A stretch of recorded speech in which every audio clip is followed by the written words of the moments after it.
महाराष्ट्रामधील या कुटुंबाबरोबर अतिशय भयंकर अशी घटना घडली. हे कुटुंब काही क्षणामध्ये संपलंय. आई वडील आणि दोन तरुण मुलं अशा भयंकर अवस्थेमध्ये सापडतील याचा कोणी विचारही केला नव्हता. दोन भावंडांनी रेल्वेसमोर आपलं जीवन संपवलं तर आई वडिलांनी घरामध्ये आपलं जीवन संपवलंय. वडील रमेश लखे वय 51, आई राधाबाई लखे वय 44, मुलगा बजरंग लखे वय 22 तर मोठा भाऊ उमेश लखे वय 25. हे संपूर्ण कुटुंब नांदेड जिल्ह्यामधील मुदखेड तालुक्यातील मुरारा या गावामधील रहिवासी. यामध्ये सर्वात धक्कादायक म्हणजे उमेश लखे हा मोठा मुलगा मनसे पक्षाचा तालुका उपाध्यक्ष होता.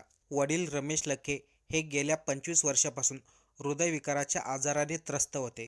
त्यांची बायपास सर्जरी झालेली होती. अधूनमधून ते नांदेडमध्ये उपचारासाठी जात होते. घरामध्ये मोठी आर्थिक अडचण निर्माण झालेली होती आणि खर्चासाठी पैसेही नव्हते. आर्थिक व्यवहारामधून आई वडील आणि दोन तरुण मुलांनी आपलं जीवन संपवलंय अशी प्राथमिक माहिती समोर आलेली आहे.